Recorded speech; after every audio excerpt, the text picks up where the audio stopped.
found it kind of amusing how, like, you know, we've been giving Chris Herman crap for a while now about his upstate New York pronunciation of King Kong. Go ahead for the record. King Kong. Yeah, Kang. okay. So we've been like That's the right way to say it. We've been going like, so is Spock going to be in this movie? But then what's funny about it is that this movie does indeed have an Ahab versus the White Whale centerpiece story, just like The Wrath of Khan does. So I love it. That's the connection. I love it. It just seems so Marlowe's going up the river. Anyway, yeah, I'm Chris. I'm Matt. I'm John. Herman? And we were reviewing Kong Skull Island. Sure. It's a silent If you want to say it that way, it's a silent G. I'm saying the G in He's like, his mother called him Khan. I'm going to call him Khan. It's like that Ralph Fiennes thing. No, it's Ralph. Yeah. Sorry. Yeah. So this is the second movie in Legendary's attempt to create a shared universe for the big kaiju monsters. The first being Godzilla, and this will be followed up by Godzilla King of the Monsters, and then, presuming everything goes as planned, Godzilla versus King Kong. And I will say I was a little skeptical because after Godzilla, which I know you loved, but you still even admitted there was flaws with it. There's some trubs. I found it a lot more flawed. I just had trouble with patience, except for maybe the best Godzilla killing move of all time. Pretty badass. Yeah. But Kong Skull Island is not a remake of King Kong. It is an attempt to take the ideas of, like, discovering the Skull Island thing and do a pretty different story with it. In fact, it's pretty much an attempt to mix Apocalypse Now and King Kong together. And while there's still elements, certainly, of the classic King Kong in here, even just callbacks more than anything else, this feels like a very different movie than the remake we pretty much just get every time anytime something has Kong in the title. Yeah, that was definitely one of the things that, like, everyone kind of became this dawning realization was that as we got closer to the film is that, it seems as though Kong is kind of stuck in this perpetual cycle of trying to recapture the original film, because the original film is a masterpiece of cinema. Mm-hmm. It's a watershed moment in pop culture, and for them to be like, no, let's just do our own thing. I mean, even the design of Kong is specifically a callback to the original. He's upright. He has this very particular body shape to him, and the original Kong puppet was actually kind of a reddish color. Even I would like to mention as well, the main antagonist monster in here, the Skull Crawlers, which, you know, if you've seen the trailers, are a callback to the 1933 film and the Lizard from the Pit sequence. Yes, the director specifically cited that in an interview, which I love. I love that he's that much of a nerd to be like, that thing! Only nerds should direct nerd properties of which they are extremely nerdy about. It seems like a no-brainer, but DC still hasn't figured it out. No, that's true. We can talk to Kevin Smith if you feel like he should. Well, okay. There are exceptions. Oh, yes. Sure. I mean, you never know, though. If Kevin Smith was given, like, a superhero film, they're like, don't make a Kevin Smith film. Make a good superhero film. He might turn out to be really good at it. You never know. A lot of dick jokes, though. Yeah, I just got to point out, Ricardo Montalban has never looked better. Incredible. One of the things about the movie that just kind of stuck out to me is rich Corinthian leather. Yeah, of course, even better. But those are real pecs, people. I believe it. I mean, we saw it in Wrath of Khan. But one of the best things about the movie is that there are monsters in it. You know, they're not trying to hide the monsters like in 2014's Godzilla. Like, okay, yeah. Yeah, none of that, like, we think that irritating scene where the doors close on monsters fighting, you're like, what are you doing? Or we're going to watch the first big fight on a television screen in a bar. It's like, no, like the first, I'd say 20 minutes in, you're going to get a big monster battle. It's like... Well, dude, you get to see Kong in the first scene in the film. Yeah, to it. Mm-hmm. They hide him just a little tiny bit in that first scene, which I like. Now, the hiding the sausage, as I like to call it, is not also about the games you play with your wife at home. Do you mean because he ain't got no dick? Because I just like... Dude, it's like, it's the roids, you know? It's just, he's very sensitive about it. Kong is a grower, not a shower.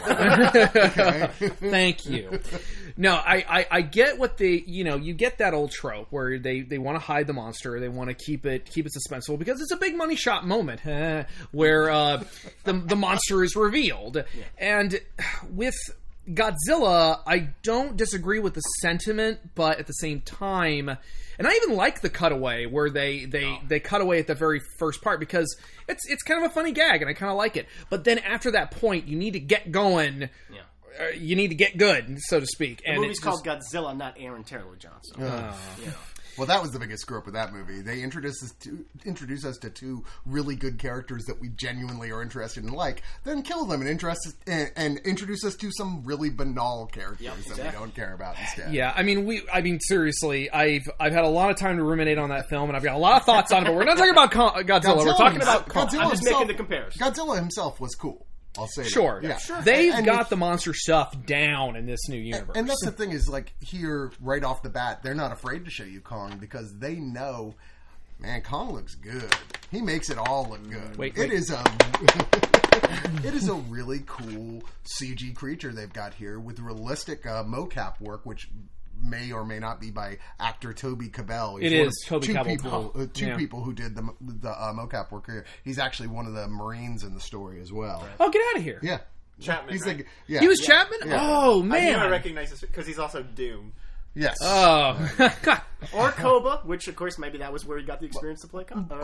But they're not afraid to show you him, and I think one of the advantages as well of this film is they also want you to say, people like to see Kong as both a villain and a hero, and this movie gives him a chance to be both by introducing an island filled with monsters. Now, I know that's happened before in the Kong films, but it was so tightly focused on the group of people trying to survive. Yeah. Right. It didn't feel like it spent enough time actually on Kong himself in previous versions. And here, this movie does not make that mistake. It's definitely going out of its way to, not so much out of its way, but it's taking the time for us to actually appreciate Kong as a character and not just as a plot device, which Kong's always had a measure of character to him, but this is them being like, no. Here's what he does. Here's where he sleeps. Here's where he eats. He goes and gets sushi at one point. It's the best. Which is all that scene is a direct callback to the original King Kong versus Godzilla. It was 100% intentional because he kills a giant octupus in that movie. Oh, spoiler! It's in the trailer. Our viewers might think the octopus wins. Is all I'm saying. Anyway, to the actual storyline, as it were. John Goodman plays Bill Randa, who is an official in an organization called Monarch, which I believe was actually mentioned in Godzilla. Yeah. But this takes place in 1974, so it's 73, way before Godzilla. And he goes to the government, basically says, I need money for this expedition. I got proof of this place, Skull Island. Monsters are real. I'm not crazy, I swear to God. And somehow he talks his way into getting the money for it and getting a military backup, which includes Samuel Jackson as a U.S. Army colonel they're just ending the war in Vietnam, and he's pissed off. He's like, this is ridiculous. I didn't even get a chance to finish my war. I'm upset. You really get the impression, just as a quick interjection, you really get the impression that his character, I like that little bit about his character that he really feels like, not so much that he didn't get to win the war or whatever, but that without the war, he's nothing. Yeah. Without something to fight, he kind of feels like nothing, and I kind of like that. Yeah, what do I do now right. without that big enemy? And he's got a whole troop of soldiers, some of which we get to know better than others. But as well, he's got to get his experts, one of which is Tom Hiddleston, who's a master tracker who hangs out at Vietnamese whorehouses. I love it. He never really tracks anything in the movie. He really does. It's just like, we gotta go to that mountain. It's like, okay, I think we can all figure that out. I did like that there was a moment where it kind of looks like he's gonna start tracking something, and then I think he just goes, and he's like, that way. It's like, footprints. He leaves giant 20-foot footprints. It's like, that's not hard to see. Yeah, it's like, I don't think we needed a professional tracker for the 20-foot, a foot deep footprints.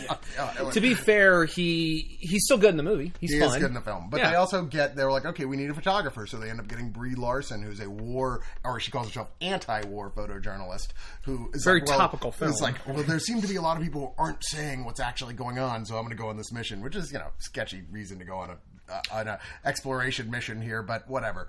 It doesn't matter. Details like that really are kind of beside the point, as this whole team, including a whole group of red shirts, basically, for all extents and purposes. Excuse me, Chris. It seems that you forgot about Dre. I forgot? About who? Dre. You forgot about Dre. Is Dr. Dre in this movie? I was just waiting. I was hoping you would skip that actor just so I could make that joke. I was holding on to it for so long. Wait, which actor did I skip? Corey Hawkins. Yeah, he was the young ward. He was the Robin to John Goodman's Batman. He was there to find that the ground is hollow. Right. Yeah, he is the geologist who believes in the hollow Earth theory, because there has to be a certain amount of setup in here to explain how this whole shared monster universe is going to happen at all. First 20 minutes, which is fun. Yeah, and honestly, they don't dwell on it overly long. They're like, it's just enough to go, okay, we got that out of the way. They're really kind of rapid fire with that stuff. But they still kept it entertaining and kind of fun. There's a war coming in Asgard called Ragnarok, and different shit. There's a lot of recognizable characters in this film of this whole group. Almost all these soldiers and people, you're like, oh, I saw them in that, I saw them in that. It's a lot of, faces, if not names, that you'll recognize. And once you actually even get to the island, they introduce one of the honestly best things about this movie, which I thought I was going to hate. But John C. Reilly as a World War II lieutenant who's been there ever since World War II when his plane crashed, living with the natives, who kind of has got the lay of how things works, and he's a little bit loony. And he's definitely the comic relief of the film, although everybody gets a chance to be funny here and there. Yeah, I was surprised at how funny it was, but I liked how funny it was. Yeah, and I liked especially the way they used him with that sort of like, yeah, I actually know what's going on and no one is listening to me. What the hell is wrong? And he's kind of a badass in his own way. Yeah, his buddy was, I don't want to give too much away, but he has this samurai sword, which is in the trailer, but there's a whole backstory regarding that's really nice little bit of fleshing out his character and making him like cool and fun and have all this dimensionality to him.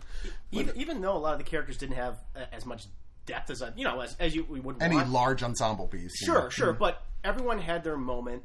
Everyone was clearly like just having a good time making it, and it was some of the dialogue really worked. There were some clunkers at times, but for the most part, it worked, and it made me feel for them when some of these characters, I just remembered a line that just cracked my ass up, but I won't repeat it because it's such a good line. But there's, I had less of a problem with any dialogue here than.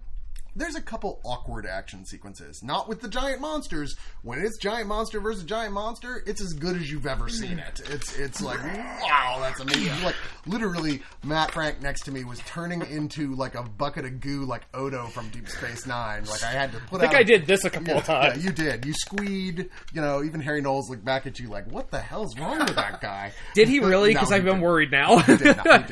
No, it's that part is really fun, but there's some scenes with the humans specifically acting like badasses that are questionable. But here's the thing with that. Like so you have these types of scenes like, oh, you know how it's going to go, and it plays in a completely different way. I'm just like, you know what? Thank you for doing that. You didn't do the cliche thing. No, in terms of that, I agree. Yeah. There's just, I think what it is are those moments the director's like, this would look really cool. And you're like, yeah, that was kind of dumb. Like, there's a sequence with Tom Hiddleston with the samurai sword running through the... that was like, okay, that's our Zack Snyder sequence. That was kind of embarrassing. No, but that played to me in that B level, like, it was just being campy. Near that last half of the movie, I was just like, this is just kind of funny. Yeah. And so once I recognized it as just, this is going to be a fun movie, like with John C. Reilly's character, that's when everything started to work. There was the one point I was worried because the movie had shifted into gear that we're officially in the third act, and it's like, from here on out, it's just people fucking dying and people fighting giant monsters and giant monsters fighting each other. And I'm like, okay, and that was the first moment in the whole film I was like, that was awkward. I did not care for that. It was a slightly out of tone scene, but again playing to the camp factor of it. They're clearly just having fun, and for me, it kind of felt... I didn't mind it so much. I mean, another criticism I have to say overall here is that I talked to Chris and John about this briefly beforehand. Okay, let's just put this in perspective. Samuel Jackson plays a guy who's a military colonel who's been fighting the Viet Cong. No. And then...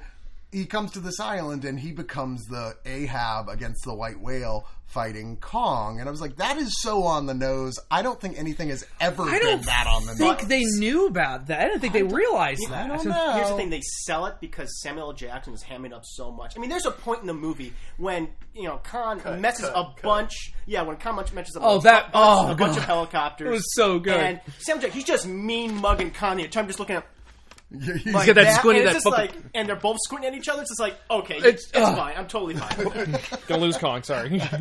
I mean, yeah, he's definitely playing the campiest character in this whole film. Yeah. But at points, I was just kind of irritated with him because I genuinely like most of the other characters in this movie, and I'm having a good time with them. I mean, like, you want to see more of Tom Hiddleston and Brie Larson doing stuff together, which, oddly, the movie doesn't spend too much time focused on them.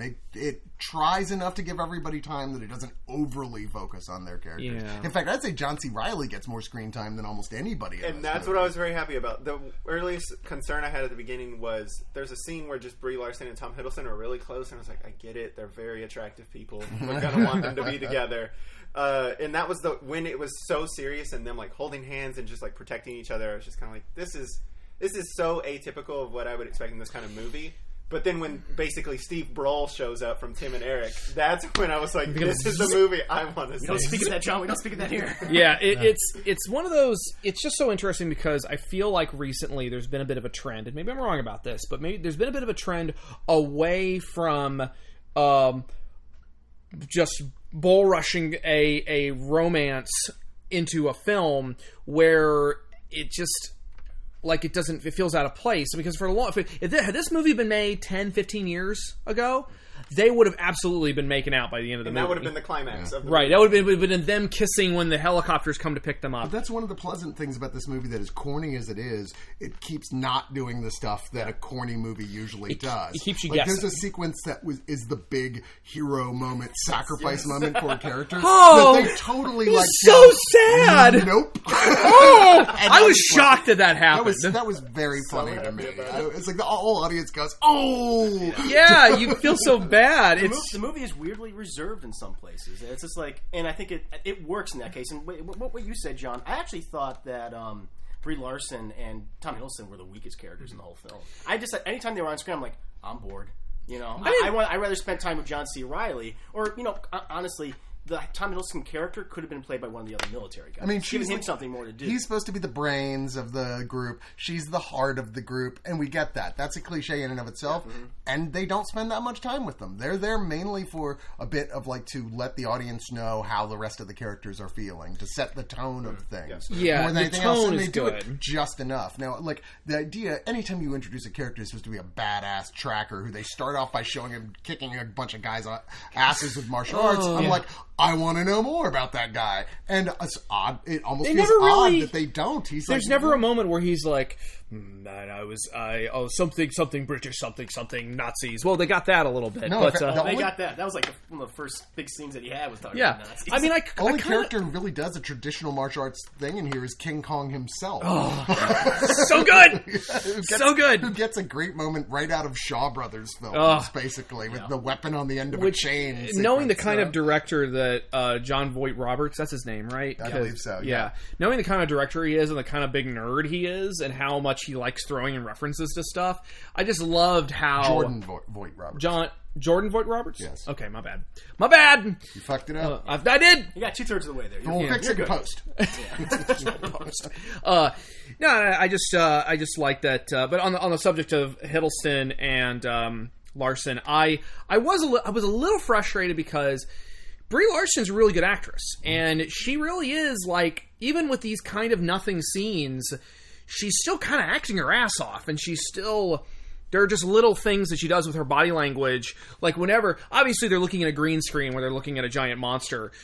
Brie Larson's the only one who's actually kind of freaking out. And the rest of them are more like that standard kind of, I'm looking at a green screen, I guess I should furrow my brow slightly. Whereas Larson really kind of sells it. Well, she's going to be working with green screen a lot more soon. Yeah, playing Captain Marvel. Good practice. It's so funny because everyone says Captain Marvel, and I'm just like, Envy Adams. Envy Adams from Scott Pilgrim versus the World. Yeah. Oh, yeah. Yeah, she was Scott Pilgrim's old girlfriend. That's true. Yeah. What's his name? Superman. Brandon Routh. Yeah.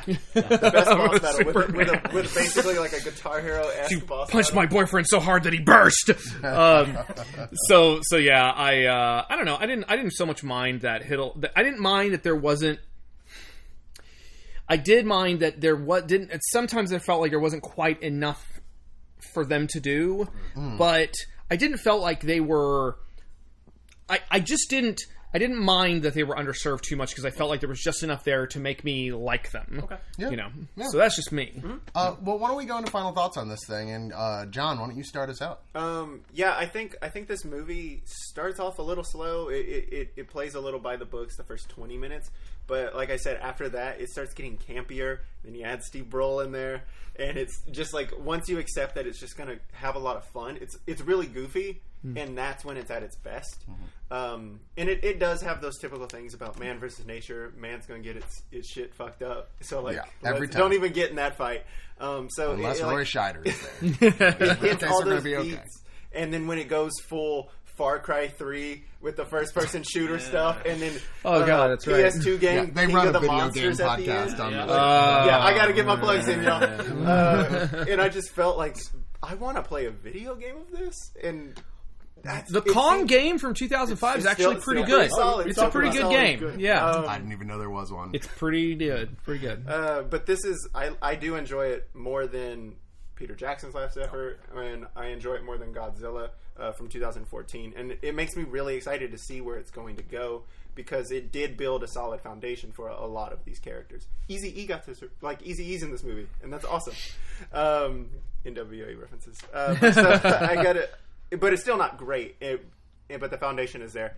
So I give it 7 out of 10 pectoral muscles. All right, we're going to go back and forth, so I'll take the next one because, it looks better on camera. I really enjoyed this, and I felt like this is the first time so far I've seen someone seeking to, look at what Marvel is doing and get that sense of balance of, fun, a lot of characters, exposition, not stray too far from the formula, but just enough that it keeps you surprised and guessing where it actually works.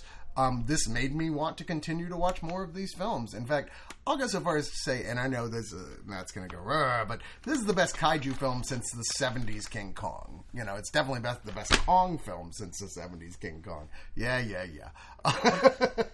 I don't know who you are anymore. The 70s Kong was great. You don't like the 70s Kong?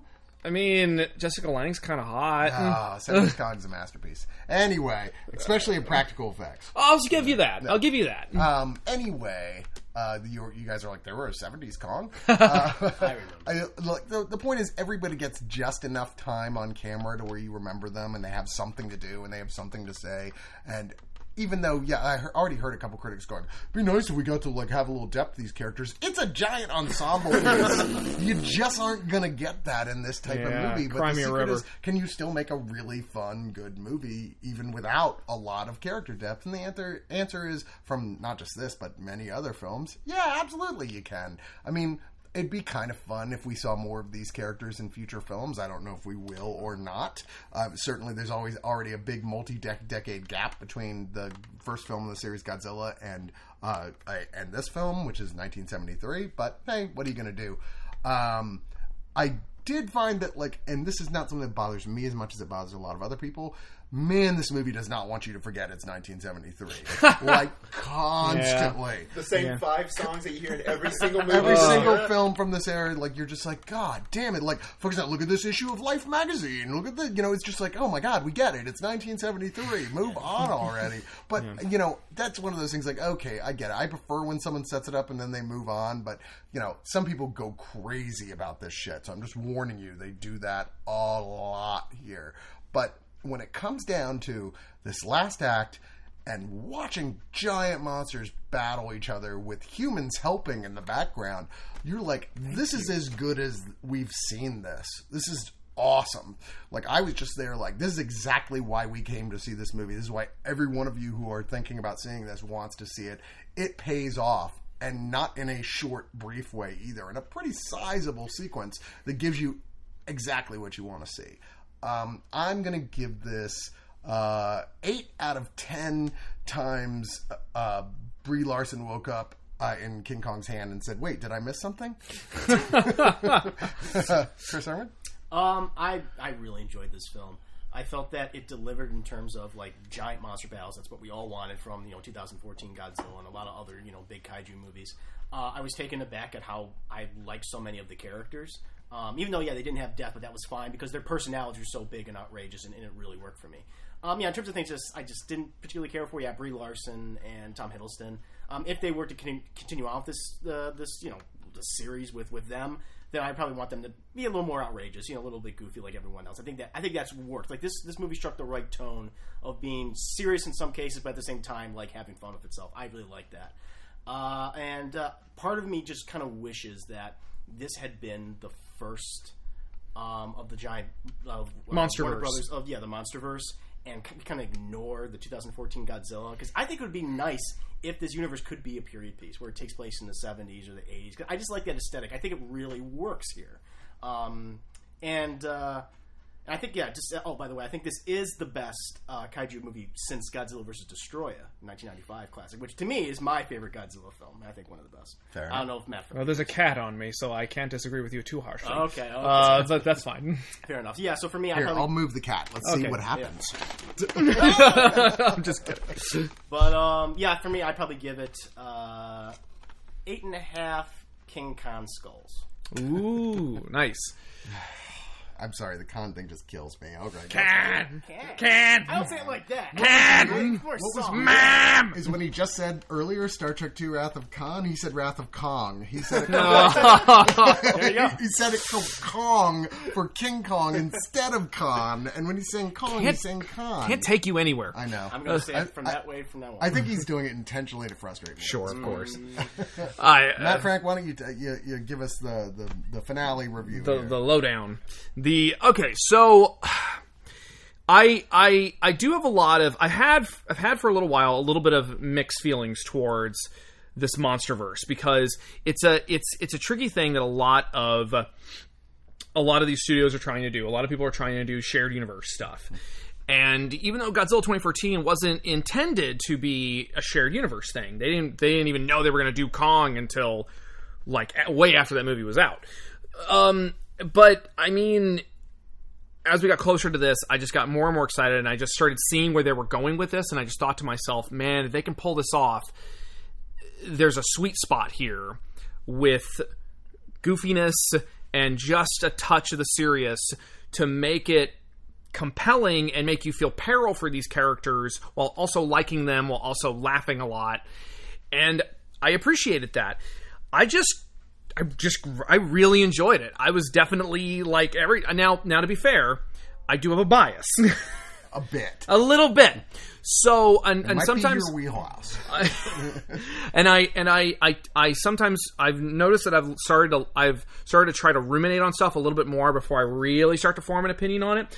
But I feel pretty confident coming out. Like, for example, Godzilla 2014, I've had a lot of more conflicting feelings about that now than I did when I first saw it. Jurassic World, loved it when I first saw it. Now, a long time after, I'm like, but didn't you start to like Shin Godzilla more after the fact? But Shin Godzilla was the opposite. Shin Godzilla, more times I watched it, the more I liked it. Very interested in that, actually. And it's that's a whole other thing.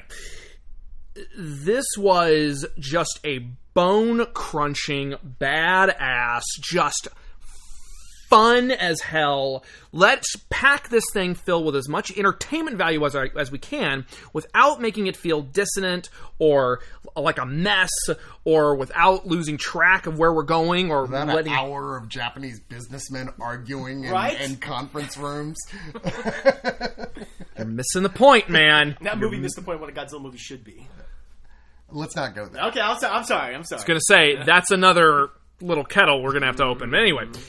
So, anyway, my point is that, yes, I do feel that there are lots of different kinds of monster movies that you can make. You can make a Colossal, you can make a Shin Godzilla, you can make a Kong Skull Island. And this is definitely, I would say, I don't know if I would say necessarily it's the best monster movie since anything. It's definitely one of, if not the best Kong spin-off film. I'd say King Kong vs. Godzilla edges it out just slightly, just for being as ridiculously goofy as it is. But at the same time, that's just it. They kept it goofy. They made it funny and sort of farcical in a sort of a self-aware kind of way without completely losing sight of peril and just how violent and horrifying it was sometimes. And I liked that. But It's pretty violent and horrifying. It's pretty violent, and I like that. So I'm going to rank this pretty highly. I'm going to give it probably 8 out of 10 screaming blondes tied to sacrificial altars. There you go. Which doesn't actually happen in this film. Thankfully, no, we're past that. We're past that. This is a different world. Now, I did want to say, like, a lot of you people have heard something you may have heard, or maybe you haven't, so we'll tell you here. There is a very, very end of the credits scene that you're going to stick around for. Like, that, you know, pretty much sets up what you think you would for any movie that's the second part of a shared universe film. But I will say, I was laughing knowing that ahead of time and going, I want it to be this. Kong is sitting at a bar drinking a glass of whiskey, and Godzilla comes in wearing an eye patch and goes, Mr. Kong, I'd like to talk to you. We're forming a new initiative called the Destroy All Monsters Initiative. That's how it should have ended. Oh, but how it ended was still pretty good. It was still pretty good. I mean, talk about pile of goo. I actually hurt myself. I'm not surprised. Flailing as much as I did. Yeah, you were. I think you smacked Bo right in the face. I probably did. Giant monster fight, Matt Frank versus Bo. Oh, he would absolutely wipe the floor with me. Although I am wiry. Yeah, I can give him the runaround. Yeah, you like. Give me the old fisticuffs. He can't move real fast. Anyway.